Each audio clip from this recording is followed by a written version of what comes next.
Hello, hello, hello, Amanda. How are you? Hello.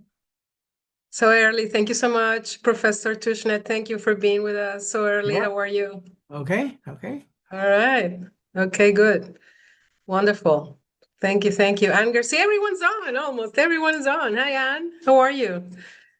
Thank you I'm for great. being with Thank you. us. Of course. Thank you, thank you. Let's see. Okay. All right. So, Amanda, can you unmute yourself and speak a few words? Tell me where you calling from and what's the weather like right now? Amanda, she, her, calling from Minneapolis, Minnesota, and it is literally 50 below. We're about to absolutely freeze at this march right after this Are call. you So serious? No, it's are going you to be serious? very 50 intense. below? It is literally 50 below. Yeah, And you're it's, gonna have a march in that weather? yes. Jesus, I you are did tough decide not to bring my people. kids because of the frostbite risk, but I will be there. Got Oh my my long God. underwear on. Ay, ay, ay. Wow, that's congratulations. That's wow, Thanks for incredible. showing Well, up. my admiration to you all. Um, okay. And where are you calling from? What city? Hey, What's the weather like? Hi. yeah, How you doing? I'm in Portland, Oregon. Oh, you are. Okay. Currently, it's surprisingly blue skies for a winter day. We usually get rain in the Pacific Northwest this time of Yeah. year. So yes, it's just fine. A little blustery, but I feel like compared to Minnesota, I really can't Oh complain. no. Oh my God. After hearing that, no, no way. Jesus. That's insane. 50. I've never been in such a weather ever. So I don't even have a concept of what it would be like. Um, I was just Anne, I was just reading, well, all day here where I am. I'm in Spain right now, so it's 8 p.m. Um, so I've been reading about this 5-year-old that they arrested in Minneapolis, and it's just heartbreaking. Are you going to mention are you going to mention him at all? And I was going to ask you a follow-up question about the treatment of children.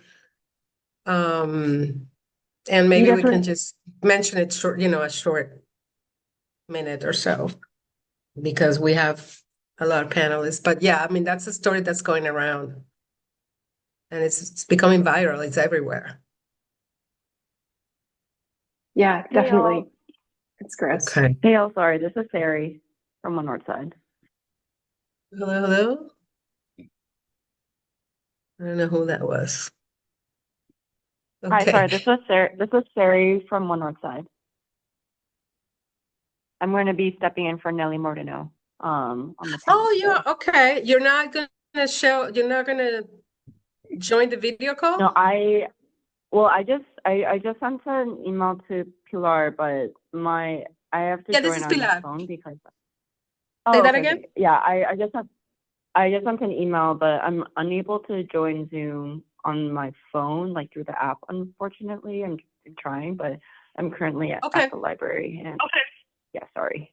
Oh, all right. No problem. No worries. No worries. Okay. Yes. Um, who sent me an email? Okay. Professor Tishnet, I just wanted Yes. to say Good good morning. or afternoon here. Afternoon. That's right. That's right. Where are you calling from and what's the weather like? Washington, D.C., and we're waiting for a storm. Oh, geez. There you go. Tomorrow night, we're going to get lots of snow. Oh, yeah, yeah. I see Vanessa, but I see another person's Hello. name. Hey, Hi, hi, Vanessa. Pilar. So nice to see you. And ¿Cómo estás? bien, and nice to see so many friends. And it's so nice to Yeah. see you. Oh, you guys met? Of course you do. Of Yes, course of you do. course. And Amanda, who's in Minnesota, is in Minneapolis. She was just saying that they have a march, right after this, and that it's 50 below. Ooh, Jeez. 50? Oh, is oh that my God, I, 50. that's what I heard. Is that 50? That No. is Or 50. what? That's like with the wind chill. So I will like that is, but that's what it Okay. Well, feels like with the still. wind chill. Yeah. My phone says Gracias. it's -7 without Sarah, the I wind can chill. see Sari now. Thank you so much.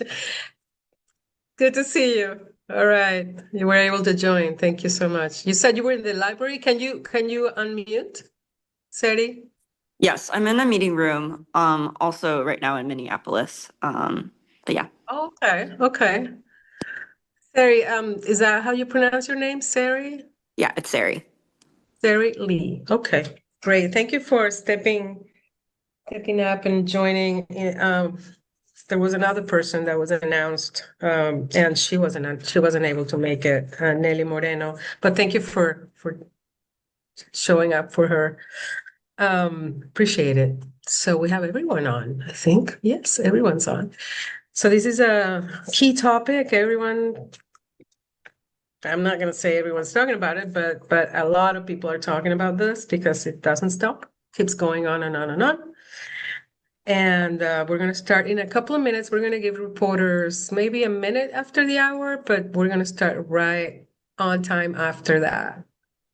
So 1 minute after the hour, we're going to start. And because we have 5 panelists, I'm going to hold tight on time. I'm going to, tell people, okay, you have X number of minutes and we need to move kind of quickly without questions until the end. Reporters can place questions in the chat, but I would advise to please listen to the speakers first and then come up with questions because so many questions are answered during the presentations, during the Q&A, that I think it's best to wait a little bit for the questions. And then we're going to have about 10 to 12 minutes of questions at the end, hopefully, if we can keep up with the time. Okay, 1 more minute till we start. Pilar, can you just remind us how long we have for Well, each speaker? there's no actual So you're presentations. gonna ask questions? It's Okay. gonna queue, yeah, because it's too many people to have presentations. So it's about, I would say about 9 minutes per speaker, the initial Q&A. And then because I know, I think, who's the one that has to leave, Sari or Amanda or both at the half hour? I have to leave Sari, at 1:30. you're I the do one. too. Okay, both of you have to. So, but you're both first. So you're Amanda first, and then Sari. I'm gonna talk to you both, and then I am gonna take some questions for them if you have any reporters, and then we're gonna move on with the other 3 speakers, and then have questions at the end because they both have to leave. They're busy people. They're marching and they're organizing, so they have to go do their work.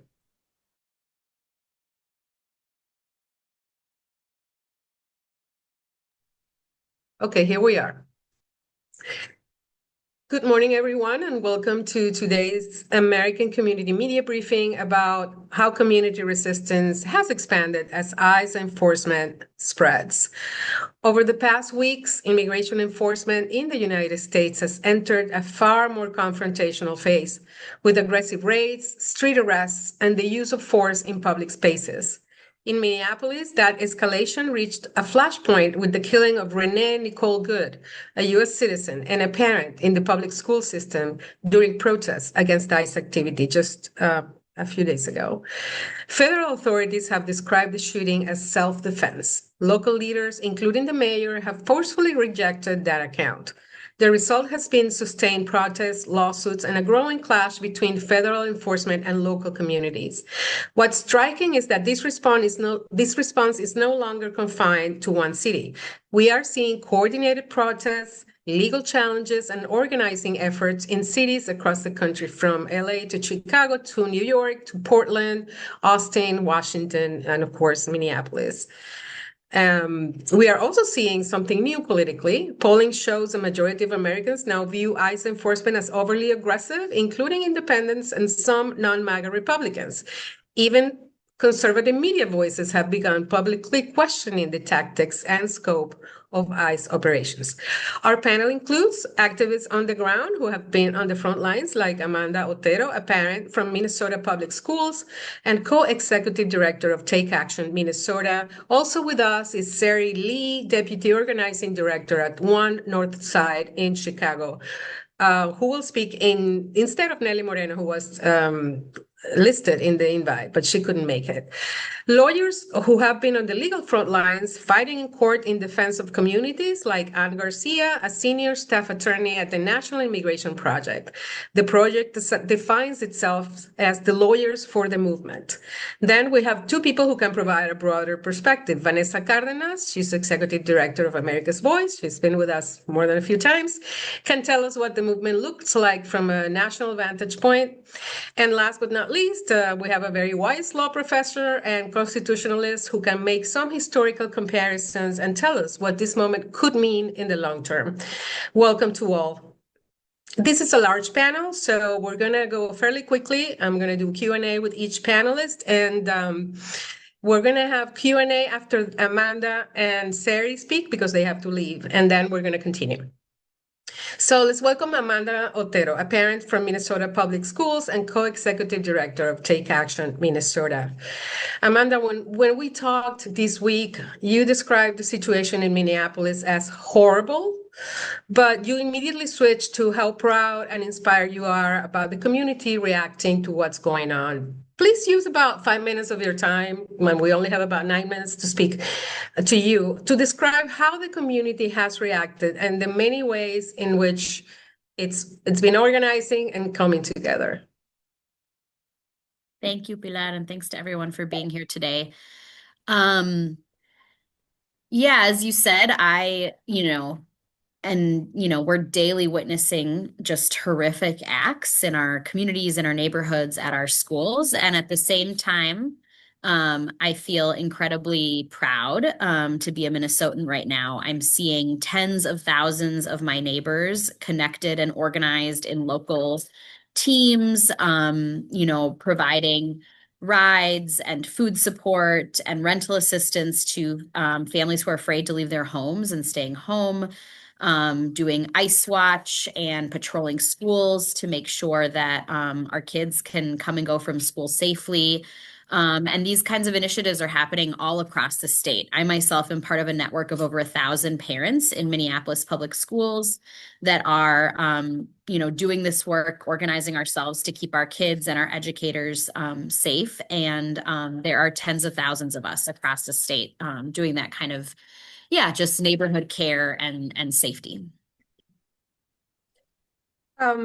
What changed on the ground in Minneapolis after the killing of Renee Good, particularly around schools? I know she was a parent also in the school district, and she was active in organizing as well, or protesting, I think.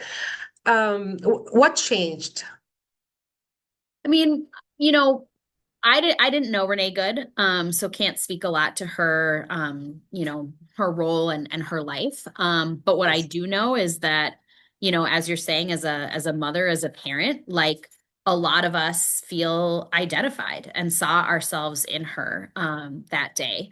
And I think the thing that I want to say about, what changed is just to take you back, even in my own experience. Actually, the day before Renee was killed, at my child's preschool, as parents were arriving, getting their little kids in their little snowsuits up to the door and handing them over to the staff that receives them, teachers and parents looked up and not a block away watched federal agents tear gassing folks and arresting legal observers. And parents and teachers kind of made eye contact and said, "Okay, kids, let's go," and, shoveled those kids in a little more quickly. And then the next day Renee Good was killed, and that afternoon we had federal agents deploying tear gas and arresting folks on a public school grounds here in Minneapolis. And so the thing that I want to say is that we are seeing catalyzing events every single day. And I know folks across the world have seen some of these images, and what I want to encourage folks to do is to think about that image, but not as a one-off, rather as on every block in our communities. These images, these actions are happening every day. And so every day, more and more people are being catalyzed to take action to protect and keep our neighbors and communities safe. And what I have seen, in certainly the team of folks that I'm working with and across the state is an incredible love for our people and our communities, as well as incredible courage to be, doing this work to keep folks safe in this time. Thank you, Amanda. What you worked, you do what you call sanctuary school organizing as well. What does that look like?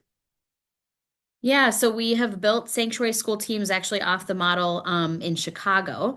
And our teams are, like I said, I'm part of a network of over 1,000 parents and members of Minneapolis Families for Public Schools that has built sanctuary school teams in 40 specific school sites within MPS, and that number is growing. And we're now starting to train and equip folks in other school districts across the state.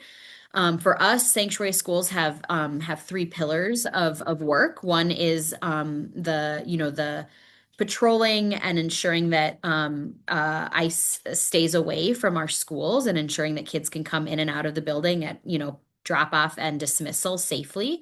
Another pillar is the mutual aid organizing, ensuring that folks who are afraid to leave their homes get grocery delivery, get rides to critical appointments. We've done a lot of fundraising to raise money to support folks paying rent and utilities, because many folks are not, many of our immigrant neighbors are not going to work right now. And then the third pillar is organizing to demand that ICE get out of our schools and ICE get out of Minnesota. And so that's what a sanctuary school team does. Thank you, Amanda. I'm going to go to a question for you because here it is in the chat. Peter, you want to ask your question about ICE? Peter Sherman works with us. He's the editor of American Community Media website. Thank you, Pilar, and thank you, Amanda, for your presentation. And needless to say, our thoughts are with everyone in Minneapolis right now and Minnesota. I think my question, it kind of pertains to headlines I'm seeing now about public opinions regarding ICE. You're even beginning to see some shifts among Republicans, although there's still strong support for ICE actions. I'm curious, have there been any examples in Minneapolis of people who might have been predisposed to ICE but have switched or changed their perspective as a result of everything that's happened? I myself personally haven't had, a direct interaction with someone that has shared, that sort of a change with me. But what I will say is that I have never seen, in the last 5 years, we've lived through a lot in Minneapolis and in Minnesota, and I have never seen this many people get off the sidelines and take action and be in community doing organizing and work to keep us safe. And so the scale of what I'm seeing makes me just very clear that, whether you were supportive of ICE before or not, this moment is pushing so many more people to take a next step and to do more and to act more than they were before. Thank you. Thank you. Thank you so much, Amanda. Let's go to Sari Lee from she is a deputy organizing director for One North Side in Chicago, although right now she's in Minneapolis. Seems that the world is there right now. So Sari, can you tell us what the organizing looked like back in Chicago when this raid started and we started hearing about what was happening in your city?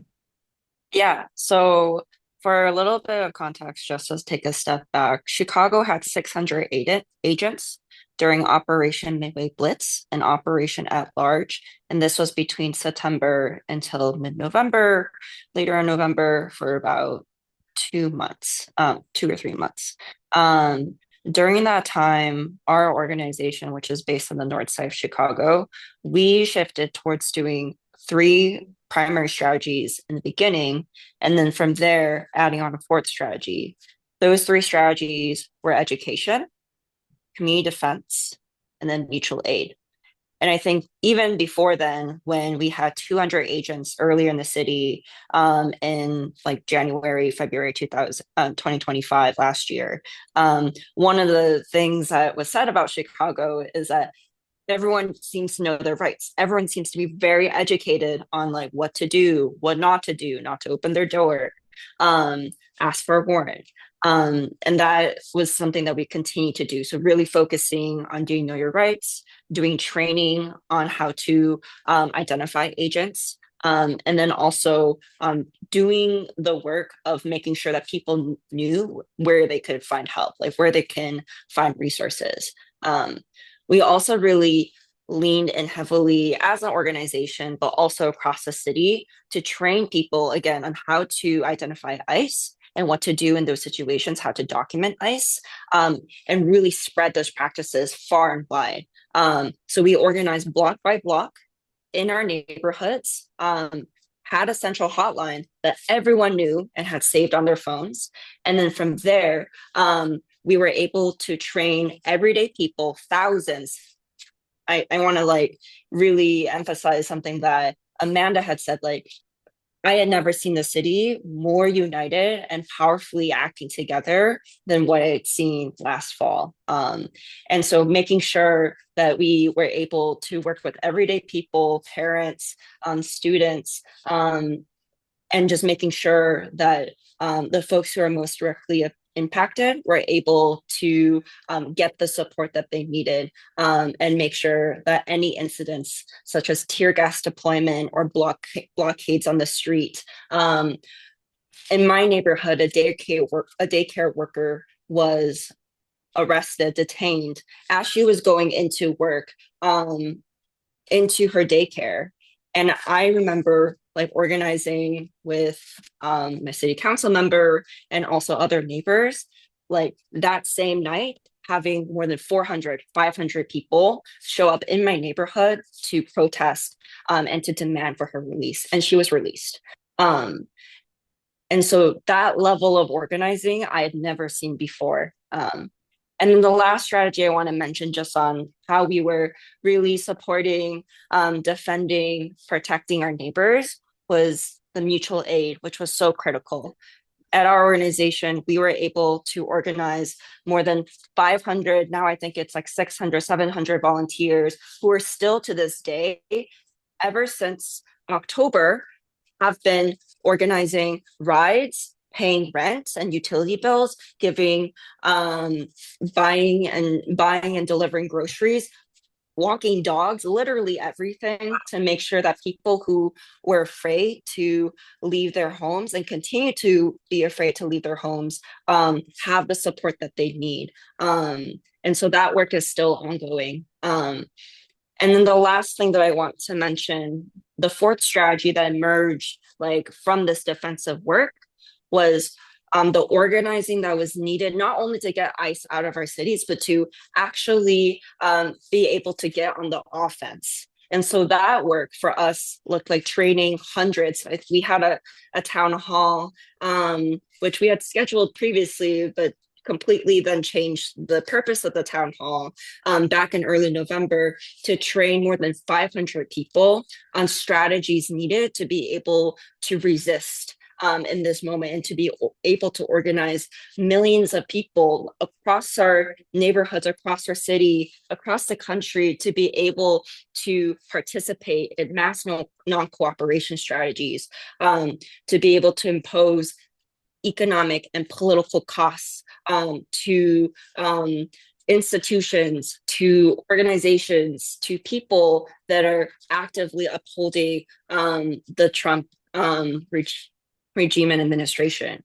And so through that training, through that political education, we were then able to organize across the city and also across the state at 22 different AT&T locations, who AT&T like has multiple contracts with ICE and DHS, to be able to expose like what they were doing their complicity in upholding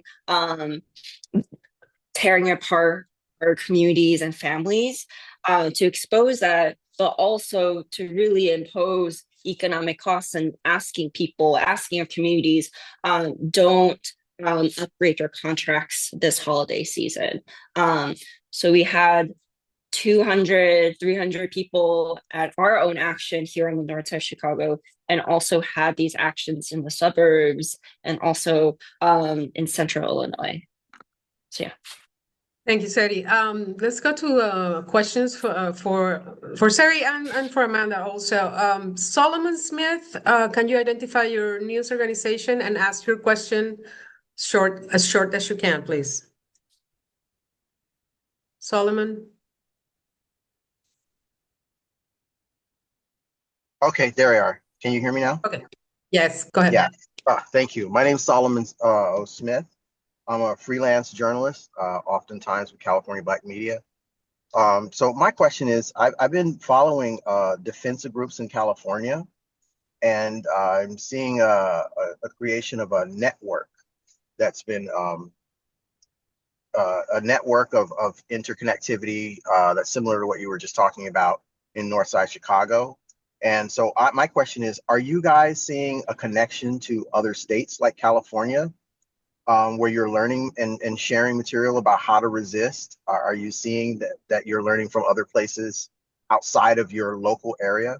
And then my other question is, what is the response to these programs from your immediate local government?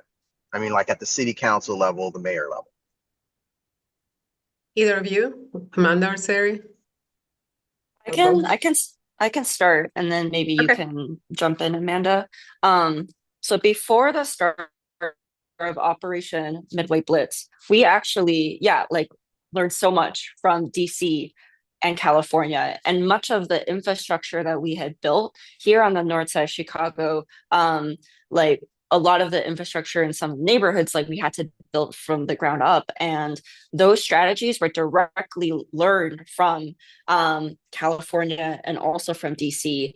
But I also want to say that a lot of like the infrastructure that we built here in Chicago wasn't just something that was built starting in 2025, but also comes from like a history of organizing like it back in the first Trump administration in Rogers Park and in Albany Park on the north side of Chicago, but also comes from a legacy of doing Cop Watch, and that became Ice Watch. Cop Watch became Ice Watch. And I know, I mean, Pilar mentioned this, but I'm currently in Minneapolis right now, where the scale of the violence that we're seeing is just it's triple like what we had here in Chicago. And we heard back in December that there's potentially going to be 3,000 agents in Chicago starting in the spring. And so that's the reason why I'm here in Minneapolis, to be able to learn and to share back those learnings in Chicago. And the last thing I'll say really quickly is local elected officials have been such great allies with us, both the mayor's office, but also with city council. And I just want to note that today, my alderperson in Chicago just introduced some legislation to be able to actually divest from some contracts that different local companies have with ICE and DHS. And so we're learning and working together. Okay, Amanda, you want to add something? I would just add, yeah, I mean, it's interesting to trace the lineage, right? And so we learned a lot from Chicago. That's who, has done webinars and trainings for folks here in Minnesota, and organizer to organizer have been sharing lessons. And on the elected official question, like, yeah, here in Minneapolis and frankly in other spots in Minnesota as well, I know many elected officials who are, on the ground with us and doing patrolling at their local, their neighborhood school in the mornings, and showing up when there is an abduction and, blowing their whistles and things like that. So, a lot of our elected officials are are really showing up. And, what we are really calling for is for every elected official, no matter party, no matter level of government, to get off the sidelines and do everything in their power to get ICE out of our state. Thank you. One more question before we have to move on. Pamela and Chang, can you explain what you mean, the pulse of the immigrant community? Can you just give your question in a more clear way? Yeah. Thank you so much, Pilar. My question really is, I'm curious to know about how the immigrant community, not just in Minneapolis, is feeling. If we've been able to kind of feel the tension or the pressure. How much pressure is this? Not just on the undocumented, but the legal immigrants as well. I just want to know, and if you're seeing that that's spilling into other states as well, because there's so much tension. I just want to know if you've been able to capture the atmosphere in the immigrant community. How are they faring? And you are from the Immigrant Magazine, right? Yeah, absolutely. Sorry, Pamela from the Okay. Immigrant All Magazine. right. Thank you. Thank you. Yeah, I think there is, widespread fear and really hear you and agree about for all immigrants, regardless of, from the whole spectrum of documentation and status. I can say in my own close family and friends network, I have folks across that whole spectrum, and everyone that is an immigrant is staying home right now. Out of fear for being out and about, staying home from work, staying home from the grocery store, staying home from school. And so, yeah, it feels like words don't even do justice, right? But I also will say that in the organizing in my, two kids' school communities, I've also had folks, immigrant folks who are staying home, who are supporting, say to me, seeing what everyone is doing out in community is giving me hope and me motivation to keep fighting and to keep staying strong, even while I'm having to stay home to keep myself safe. Terry, add anything? No, I think that captures everything. Okay, great. Okay, one more. Okay, Carlos, Roa, can you ask your question about precautions? What precautions should community members take? Hey, hi. Thank you, Pilar.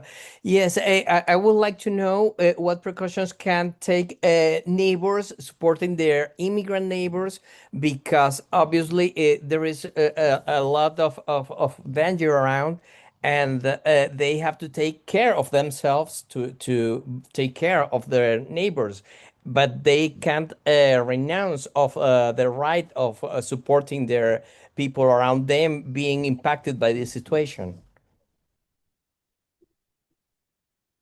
I'll let the lawyers answer legally the good precautions to be taken, but what I will say from the community perspective is that we are incredibly committed to peaceful, nonviolent resistance.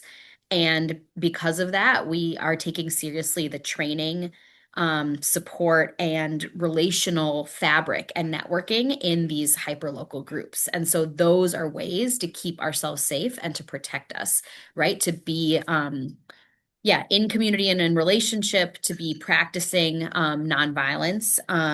Those are all part of our strategy, not just to keep our immigrant neighbors safe, but also those of us that are out, resisting and caring for our community. Now I'll also Okay. add that. Oh, Go ahead. I was going to call on you. I'll also, in addition to training to have disciplined, practicing nonviolence, part of that training includes continuously having conversations and reflections and negotiations about the risk that people are willing to take. So for example, through our ICE Watch networks, when we hear that this specific tactic was deployed in one part of the city or in our neighborhoods, we continuously have conversations about you all who are doing rapid response, how are you feeling about that? What are this is the level of risk right now. What are you actually able to commit to doing? And to be able to give guidance around, if you have this particular potential risk, this particular activity may not be something that is appropriate for you right now. So we'll continuously have those conversations as well. Thank you both for whatever you do, everything you do, and for being with us today in this important moment. So reporters can ask questions from you. Thank you. Thank you all so much. All right. Okay. Let's move on. And let's move on to Vanessa Cardenas. She's Executive Director of America's Voice. Vanessa, after the killing of Renee Good, you said that this was a galvanizing moment in the nation. Please tell us what you mean. Sure, and thank you so much, Pilar, for hosting, and thanks everyone for making the time, including my wonderful co-panelists who are doing really the work on the ground and the legal front. So yes, I think a couple of things that I want to just emphasize. I think we are facing a really unique moment, and I think this was really illustrated by the killing of Renee Nicole Good, just because it illustrated what we have been saying all along, in the sense that the attacks on immigrants are the tip of the spear on attacks on all Americans.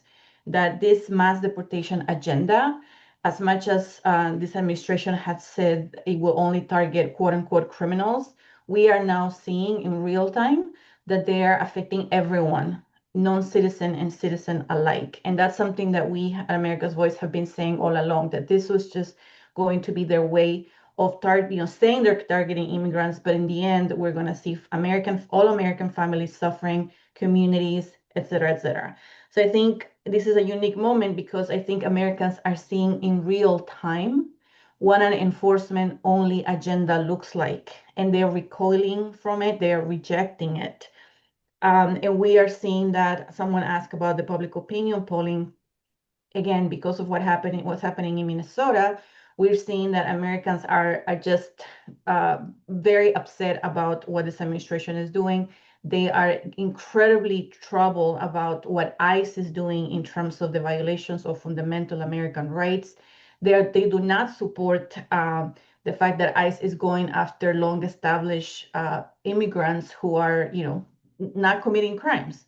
So I think that's why you're seeing kind of the rejection of this administration.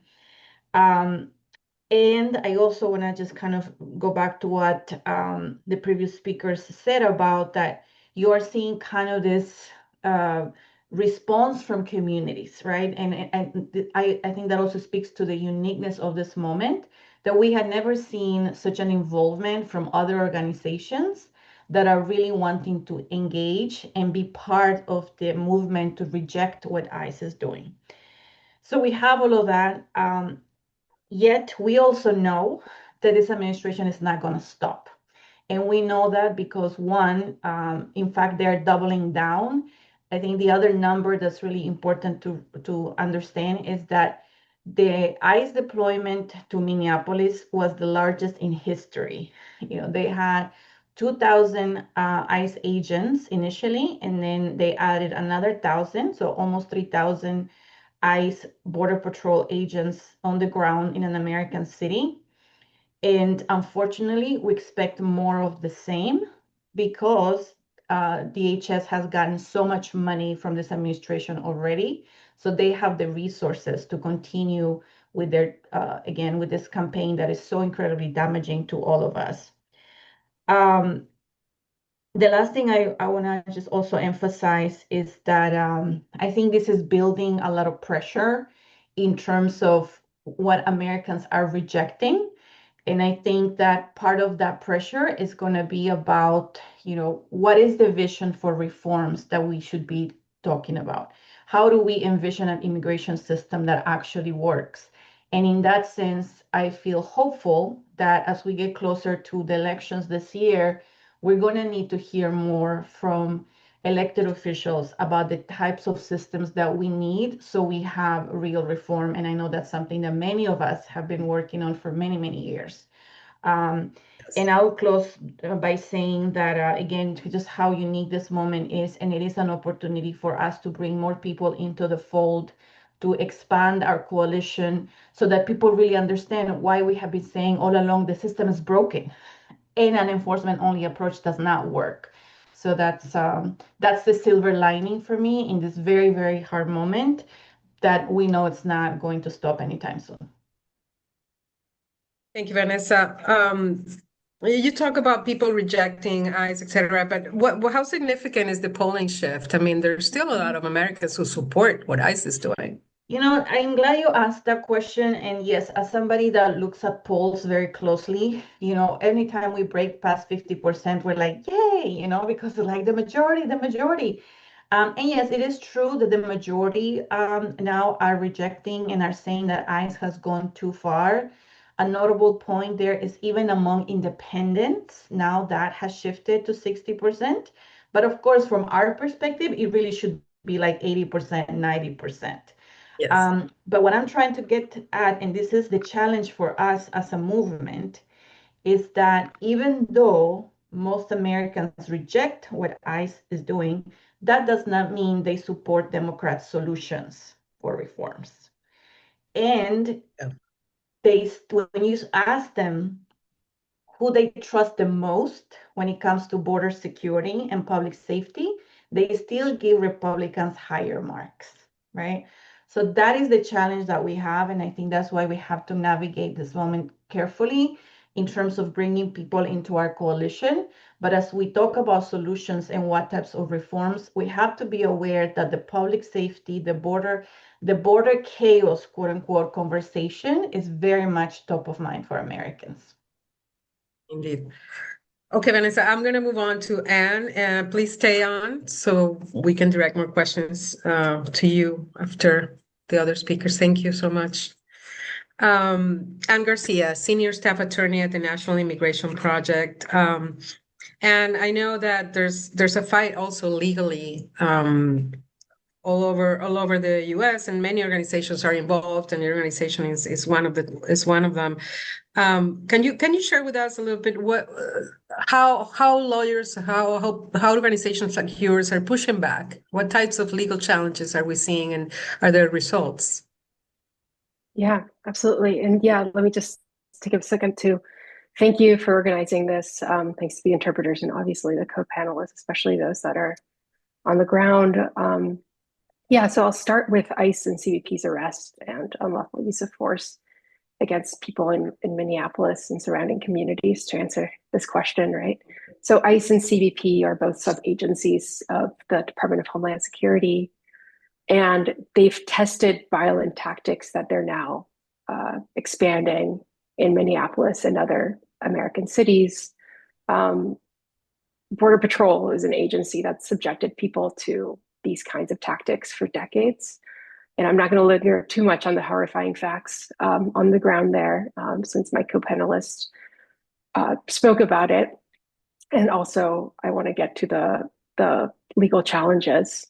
But, I'll just say that DHS is trying their best to create a fictitious counter narrative about what's happening. So yeah, several lawsuits have emerged in the past few months to try to put the brakes on to what DHS and federal agents are doing in Minnesota. These lawsuits are pretty representative of lawsuits that were brought in other cities where DHS carried out its so-called operations. There's a class action lawsuit called Tincture v. Nome that was brought in December by 6 Minnesotans who DHS prohibited from exercising their First Amendment rights to observe, to assemble, and to protest. And honestly, the complaint is horrifying as a read. All of these complaints really are. This one describes abductions of United States citizens.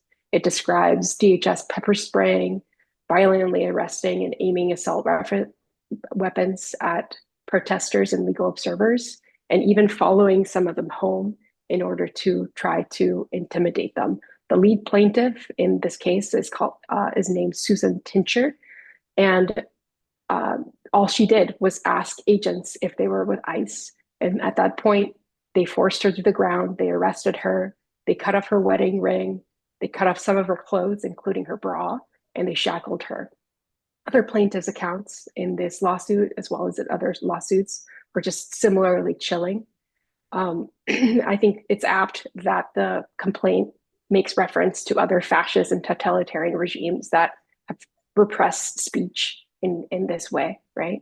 And then a week ago, in that case, the Tincture case, a district court judge issued what's called the preliminary injunction in the case to prevent the Department of Homeland Security from terrorizing and arresting people that are just engaging in peaceful, unobstructive protest. But then we saw on Wednesday of this week, the Eighth Circuit Court of Appeals temporarily block that preliminary injunction, which in short allowed DHS to carry on terrorizing people in Minnesota. And they did so with a one-sentence order. So I want to pull on just a few threads if we have a few more minutes Yes. for this question. Great. So the first thread I want to pull from this lawsuit is that it shows a dynamic that we're seeing where district courts are ruling in favor of plaintiffs on injunctions, which are just pauses, only to have circuit courts sort of roll back those pauses, right? And you'll also see the Supreme Court rolling back temporary pauses like this as well. We saw that with the famous Kavanaugh concurrence, right, for Kavanaugh stops. So this is largely a result of the makeup and the ideological leanings of appellate courts in this country at this point. The second quick thing that I want to mention here is that in their appeals in this Tincher case, the government, the Department of Justice, is arguing that class action relief that the plaintiffs are seeking shouldn't be allowed because the courts should only be allowed to address the issues that actually are experienced, right? Basically, if they'll only solve the problem for the plaintiffs themselves, not for the class as a whole, is what the government is arguing. Basically, the government wants every single protester in Minneapolis who's had their rights abridged in some sort of a way to have to go to court. And that's neither right nor, like a good use of resources for absolutely anyone. And the third thing is that when I want to make a broader point about how the Department of Homeland Security is framing protesters in Minneapolis and elsewhere. So DHS and the White House are describing community members who are exercising their constitutionally protected rights in the course of defending their neighbors as quote unquote domestic terrorists. We saw that time and again come out of the mouths of a lot of people in this administration. This is precisely how they framed Renee Good, who was extrajudicially killed earlier this month. And there's a direct line to be drawn between what they are doing, right, how they are framing protesters, and something called the National Security Policy Memorandum 7. So basically framing these community members as domestic terrorists and domestic terror threats. So this administration seems to be making a calculation that the outrage at state killings basically depends on the affiliation of the victim, right? And this memorandum that I mentioned, which was issued in September of last year, basically tells federal law enforcement agencies to treat political dissent as a form of domestic terror. And you can see how this really quickly can turn into state repression. There's other lawsuits that we don't have time to get into, but they basically get at, issues of unlawful arrest and so on and so forth. And so maybe we can get into that a little bit later in other questions. Yeah. But that's a start. Yeah, thank you, and thank you so much for that. There's a couple of questions, 2 or 3, mentioning the memo, the ICE memo that was leaked, that says that supposedly authorizing federal agents to enter homes without warrants. That is a violation of the Constitution. I mean, how can this happen? And is there a way to have this overruled? Yes, I mean, certainly I imagine that will be challenged. So I'll start out by saying, like, there's nothing legal about this ICE policy that was leaked, right? The law, like you say, is extremely clear on this point. For many decades, right? Courts have been abundantly clear on this point. Administrative warrants do not permit the government to enter a home or other private spaces. They are not permitted to do that. Only a judicially authorized warrant is valid to do something like that. to enter, search, arrest a person, right? We saw Vance yesterday, the vice president, try to suggest that immigration judges sign these warrants. That's obviously not true. And so, but the memo does tell us what ICE is trying to get away with. And I'll be brief by saying it's absolutely not legal. There's a question. I'm going to ask the questions in the interest of time from Fatma Makit. She says, what protection should exist for children and families when ICE enforcement reaches schools or school communities? And I will want to bring up the case of the 5-year-old boy who was arrested along with his father in his own driveway coming back from preschool in Minneapolis. I also heard that the administration is trying to get, the courts to nullify things like the Flores Agreement and other protections that have been longstanding for children. Even though there's always a fight about that, they just want to just get rid of it completely. So what's your take on that? Yeah. I mean, the images and story of what federal agents did to that child when they used him as bait to try to detain his family are absolutely vile. I think that image in particular that has gone viral is going to stick in our minds for eternity. We've also heard of federal agents beating students to the ground and arresting them seemingly for no reason, including US citizens. Not only that, but my colleagues have seen federal agents detain refugee families, including families with small children, and then send them to family detention centers, family prisons, basically, in Texas to be re-interviewed for status that they already won and that they've already been vetted for. So, yeah, I mean, it reminds me, there's this quote from Nelson Mandela that says that there could be no keener revelation of a society's soul than the way that it treats its children. And honestly, by that measure, I would say that the soul of DHS is rotten to its core. Thank you, Anne. Let's move on to our final speaker, and then we'll take the questions that we can. Professor Tushnet, welcome. So you've heard everything and you've been looking into this. We had a short conversation the other day, yesterday, and you had something to say about how this moment fits into the long history of federal enforcement and civil resistance. Please go ahead and give us your thoughts as a constitutionalist. Thank you. I'm happy to do so, and of course, we'll entertain any questions that can come up. The events that are occurring now really resonate pretty strongly with some things that happened before the Civil War in the United States. In 1850, Congress passed a statute called the Fugitive Slave Act, which was designed to assist owners of enslaved persons who had escaped to the North to recapture their property. And one thing that happened in a fair number of places in the North, most famously in Boston, were what are known as interferences with renditions. The rendition was an effort to get the enslaved person back to South Carolina.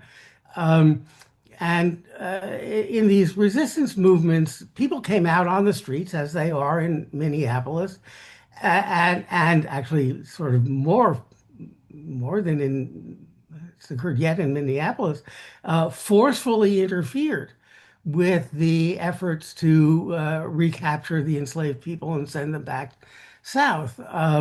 There's a famous case in Boston in which the crowd stormed the federal building and attempted to recapture Anthony Burns, the person being sent back to the South. These renditions or interferences with renditions were mostly unsuccessful in stopping the renditions. But what they did do was, to use the term Vanessa used, they galvanized public opinion in the North.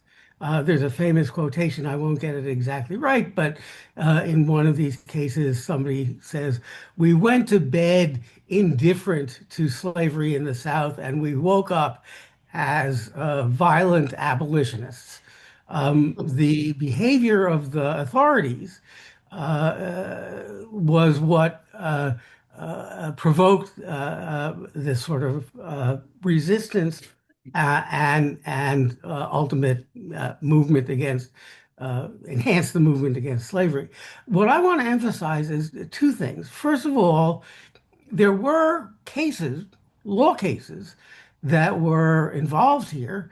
They were mostly, maybe almost entirely unsuccessful in their particular goals.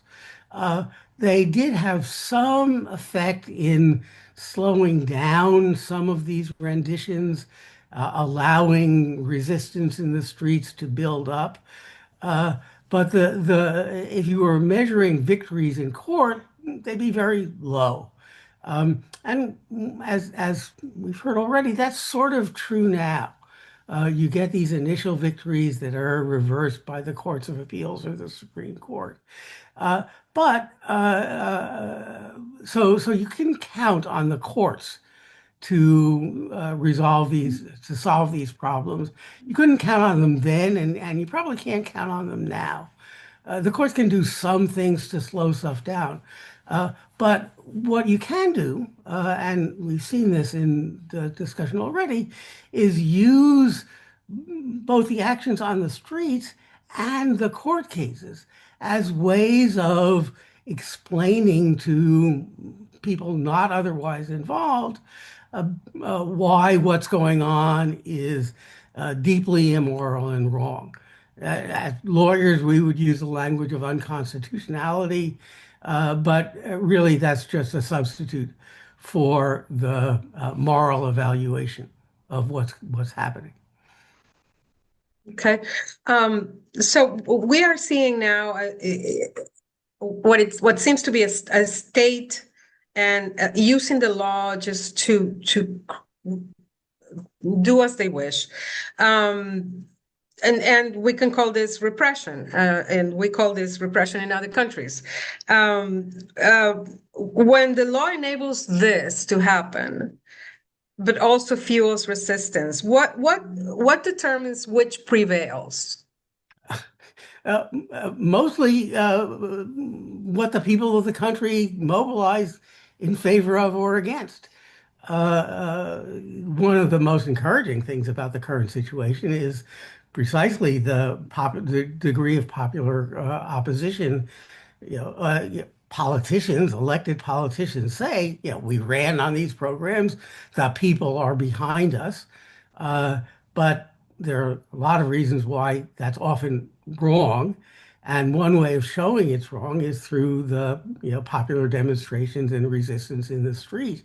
And frankly, the more outrageous the behavior, the actual behavior of the government officials is, the more the popular resistance grows. But the ultimate answer, it's not the law in the abstract that solves these problems. It's people standing behind their particular vision of what the law should be. There you go. It's the answer lies in the people of the U.S.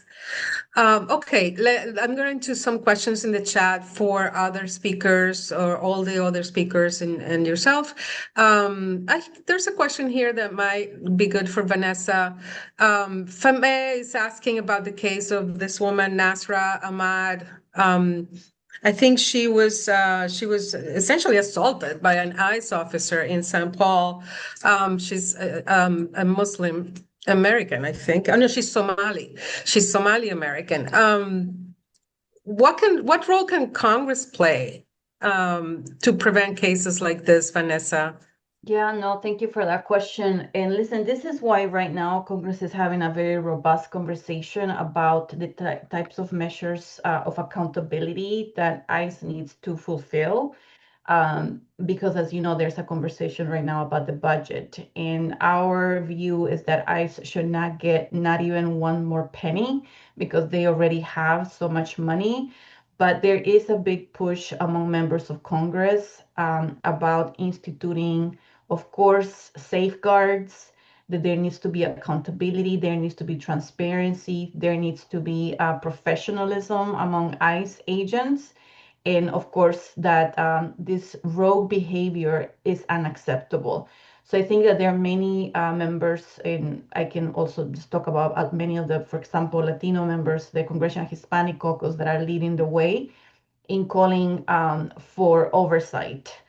Um, the challenge that we have here, and I think Mark would agree that it is very unprecedented, is that we have an administration that truly doesn't care about the rules, the rule of law. And I think that's our biggest challenge. And we have a Republican Party that's just willing to go along with the president. So I think that is the biggest challenge that we have. But we are hearing more voices, including some conservative voices that are starting to speak out. And I think that's a challenge for us. How do we harness this moment to push other voices that need to be speaking, to influence Congress and other electeds to do more to rein in ICE and CBP? Thank you, Vanessa. There's a lot of questions here. There's several reporters asking, what can be done, what legal reforms should be happening, what kind of court rulings should be happening. There's Renee says, why isn't the Supreme Court stopping the abuse of citizens by ICE? Witnessing the horror of people being shot at, severely injured by ICE is unheard of. Our judges are not doing their job to protect legal citizens or anyone for that matter. And do you have a comment about these questions?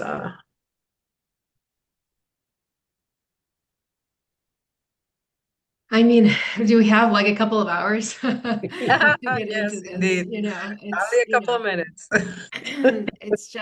It's just a matter of the politicization, like we were saying, of our judiciary. It's really unfortunate.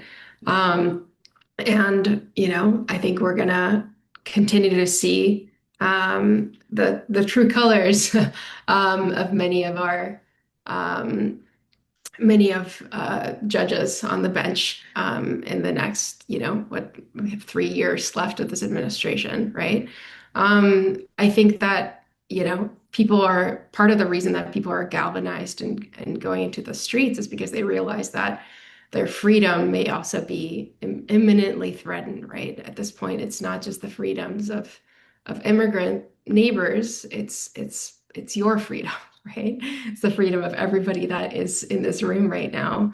And so we're going to have to, it just make sure that resistance keeps building and momentum keeps building. Like Professor Turchnet was saying, like from the streets, to keep the pressure up so that the courts and the justices cannot say no, right? I think that's the only way that we get any real change, and also that applies to Congress for what it's worth. I think people need to keep going out there. We can't let this be normalized. We can't allow ourselves to fall into silence out of fear, which is exactly what this administration wants us to do. Can I just jump in with two observations? One is with respect to the Supreme Court, it takes time to get there. And these problems are urgent, and you can't rely on the court to intervene quickly.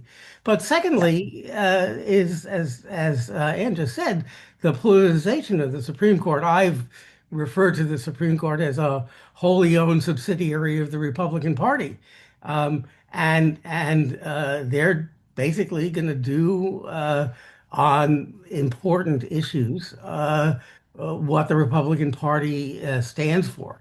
And so, just to go back to some of the observations made earlier, it's important to pressure both Democratic members of Congress, and also Republican members of Congress to change their views, to make what the Republican Party wants different from what Donald Trump currently wants. There's a question here in the chat from Nestor from Hispanic LA. He says, Enlightenment ideas articulated by philosophers such as John Locke speak of people's rights to resistance when the social contract is broken. Is it broken in the United States, Mark? Uh, so it's creaky. It's it's cracking along some lines. I don't think it's time yet to say that the social contract is broken to the point where the kinds of resistance that Locke and the American revolutionaries mounted is appropriate across the board. And I want to go back to the point that I forget which of the panelists made it, that the resistance has been determinatively focused on its being nonviolent. When the social contract is broken, Locke said, violent resistance is appropriate. So even the resistors are saying, look, maybe just for prudential reasons, they have more guns than we do. We have to be nonviolent, but also maybe because we still feel the bonds of community that we want the United States to be, as people are talking, welcoming to our neighbors who have come from elsewhere. So yeah, thinking about social resistance in the social contract is certainly appropriate. My own view is we're not there yet, and that's a good thing. Well, thank you. Just one more word from each of you before we close. Vanessa? Sure. Listen, we could spend 3 hours on this topic because we all know how complex it is, but I just want to underscore a couple of things. I think that we have to stop looking at this moment as if it's normal. It's not normal. And to the questions about social cohesion or the social contract, our democracy is on the line, and we have to be very clear about what the stakes are this November.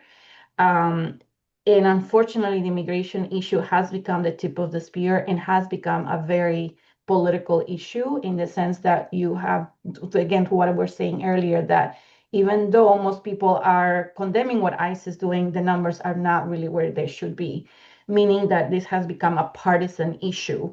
And as a communicator, it's like people are living in two different worlds.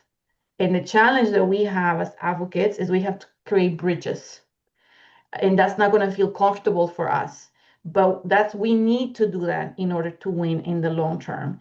And this year especially, we need to send them a really clear message that what is happening is unacceptable. So there needs to be a lot of organizing, more coalition building beyond our movement. And I think that's really what's needed in the next months, looking ahead to 2020, to November of this year. Thank you. Anne?